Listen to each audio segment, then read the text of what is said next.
the thing, Shannon. I'm just going to say it. I'm okay when shots are missed. I'm okay when errors happen.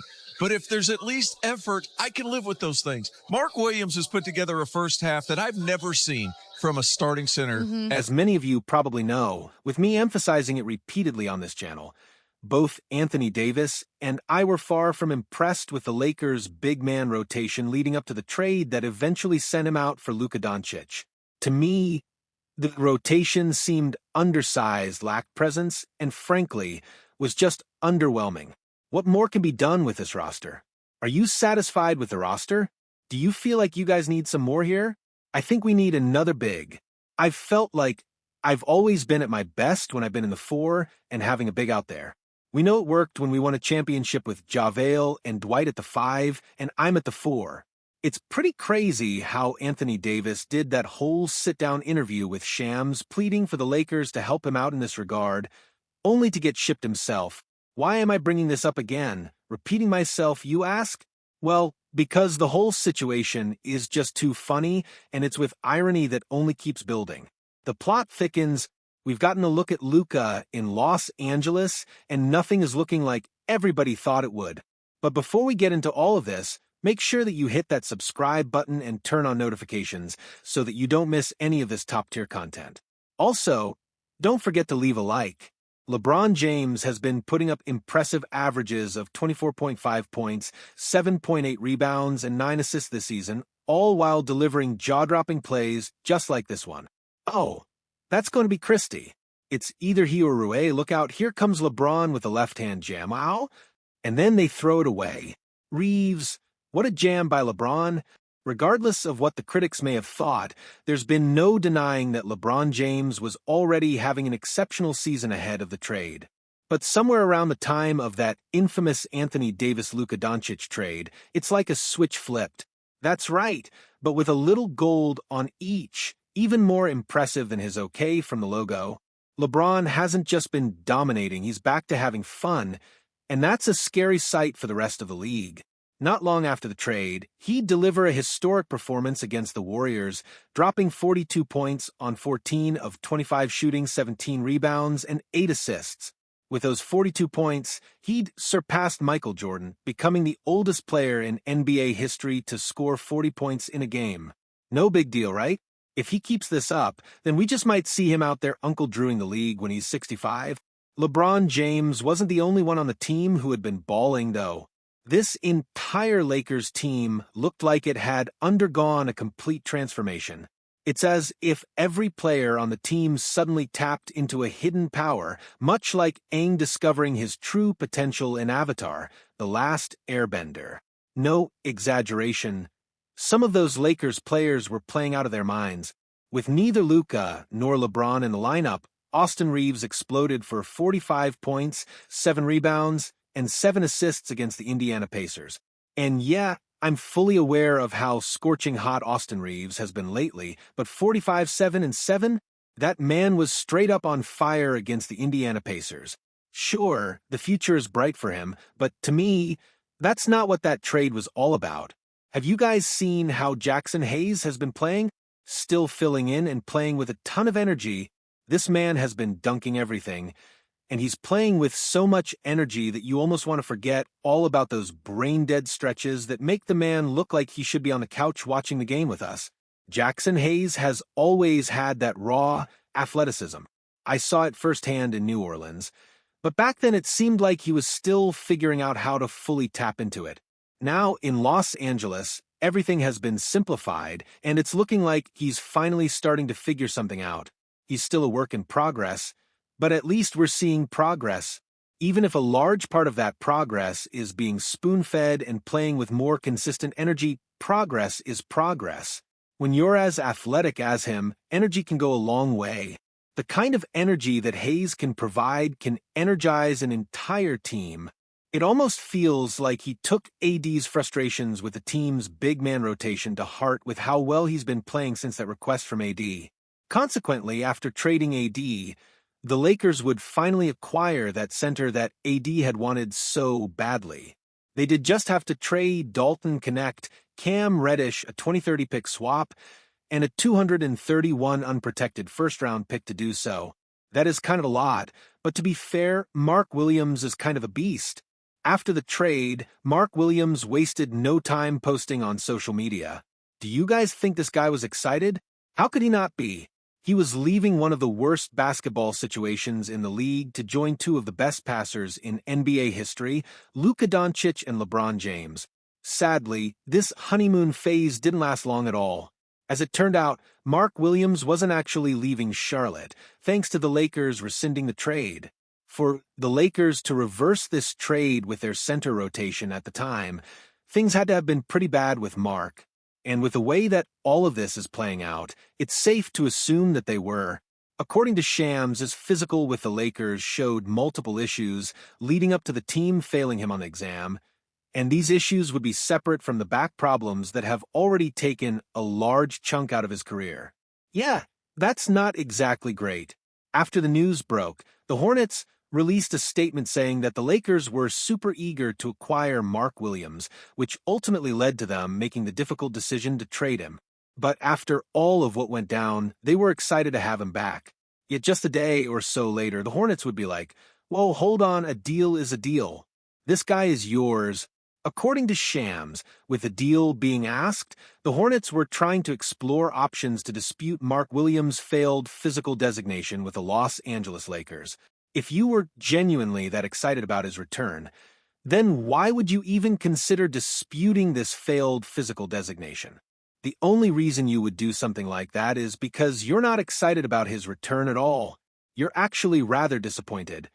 And you're mad that the Lakers foiled your attempt at pulling a fast one. I get it, the game is the game, but seriously, come on, Charlotte. Here's the thing, Shannon. I'm just going to say it like I'm okay when shots are missed. I'm okay when errors happen, but if there's at least effort, I can live with those things. Mark Williams has put together a first half that I've never seen from a starting center at the NBA level, heck, even maybe the college level.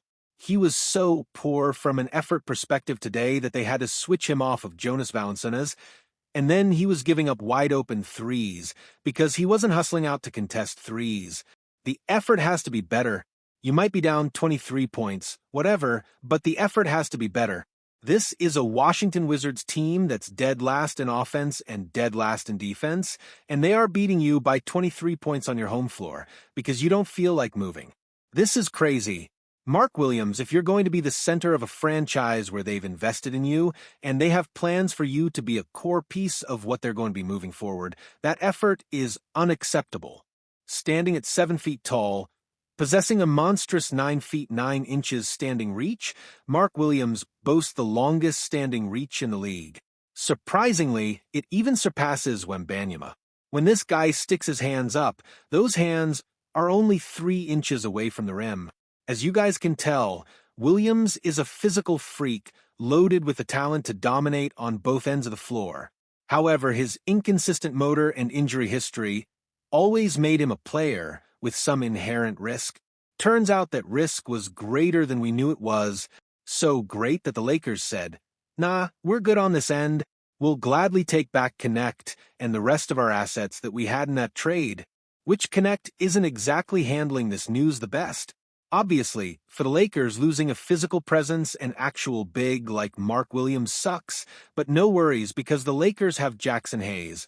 So, they got KD, but we got Jaden McDaniels. In the Lakers season opener, their starting lineup consisted of D'Angelo Russell, Austin Reeves, LeBron James, Rui Hachimura, and Anthony Davis. Compare that to the lineup that this team used for Luka's debut. For his debut, they started himself, Austin Reeves, Rui Hachimura, LeBron James, and Jackson Hayes. If I would have told you at the start of this season that one day this would be the Lakers lineup, you would have called me crazy. Luckily, in Luka's debut, the Lakers' lack of depth at center wasn't an issue. Everyone was locked in, and the team didn't miss a beat. Luka wasted no time making his mark on this game. Here's Doncic putting it up. Instead, it's Luka's first assist as a Laker, and it came on a lob to who other than Jackson Hayes on this play. Luka, one of the league's premier slashers, drives into the lane, Eurosteps a defender out of the play, and instead of opting to finish, he simply lofts the ball to Jackson Hayes, who has to be feeling like he just found the winning lottery ticket on the ground. Talk about being lucky. Most bigs never get the chance to play with a talent like Luka Doncic or LeBron James over the course of their career. Yet Jackson Hayes is getting the unique opportunity to play alongside both. Plus, Austin Reeves is no slouch as a passer either. He's quickly emerging as one of the top creators in the league. Austin Reeves video, anyone? We are in for some exciting and high-leverage basketball in Los Angeles. Back to the breakdown. Luka hasn't taken a shot yet. Doncic has attempted one on the switch. Luka's got the big on him, tries the three, and hits it. For Luka's first basket, he used the screen from Rue, got Kessler to switch onto him, then hesitated into his signature shot, one that we all know is money. He doesn't do anything flashy, but he creates just enough space to avoid Kessler's outstretched arms, making sure that one of the league's top shot blockers contests doesn't matter. It's crazy how he can make something like this look so easy when it clearly isn't. This is a stark reminder that Luka remains one of the game's greatest offensive engines. Luka didn't exactly shut down the arena in his debut, scoring just 14 points on 5 of 14 shooting with 5 rebounds and 4 assists, but that's okay, because we know his body of work. This season, he's been averaging 28.1 points, 8.3 rebounds, and 7.8 assists. Mind you, this was his first game back from an injury that had kept him sidelined since Christmas. One off-shooting night in a debut isn't going to erase what Luka Doncic is truly capable of or diminish the impact that he has while he's on the court. Even with Luka not at his best, he and Brunson still managed to pull through and deliver a memorable night for Dirk. In this game, the Lakers cruised to a solid 132-113 win over the Jazz. Sure, the Jazz are deep in their rebuild and focus more on Cooper Flag, the draft, but it was still a nice win to add to their record, especially considering that this wasn't their best performance with everybody still figuring everything out.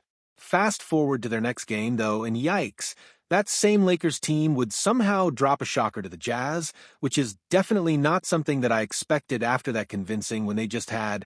I'm still not worried, though, as it takes time for everyone to gel. We've seen this time and time again throughout the NBA with Reeves' evolution and with the Lakers adding Luka to an explosive concoction. We could see a fresh LeBron when the NBA playoffs roll around, but even with that, will everything be enough this year to do some damage? DFS and the return of Vanderbilt have significantly bolstered the Lakers' defense, helping them to be a top defense over the last 10 games, which is a bit of a surprise, at least to me. Luka, LeBron, and Austin Reeves will all be attacked come playoff time, which could be a problem. And even if they hold up, who are they going to throw at a big like Giannis? Remember, there's not going to be a Mark Williams or Anthony Davis under that basket to protect the paint. As good as this team can be, Jackson Hayes desperately needs some more frontcourt help. Never in a million years did I ever think I'd be saying something like that. Alex Len, who they recently signed, has averaged 1.4 points, 1.8 rebounds, and 0.8 assists this season. He's something, but as I've said, they need more. The timing of this whole Mark Williams debacle really couldn't be any worse. But hey, as I said earlier, at least the Lakers have Jackson Hayes. Wide open, that is, as long as he's healthy. Man, what is this Lakers center rotation? But say the word, and I'll drop a Hayes video. Williams really has to be cooked for the Lakers to not take a chance on him with this rotation. The Lakers' center rotation might be ugly, but at least things are exciting. With all of the excitement going on in Los Angeles, does anybody else feel a little bad for AD? He definitely got the short end of the stick with this whole ordeal, but we'll be diving more into that shortly. So make sure that you're subscribed with notifications on so that you don't miss that or any of my other content. Anyways, there's some more going on in the basketball world that I need to be covering, so clicking the video on the screen right now and using code COOP for Underdog are both great ways to support this channel. I'm Get Like Coop, bringing you guys the scoop until our next upload.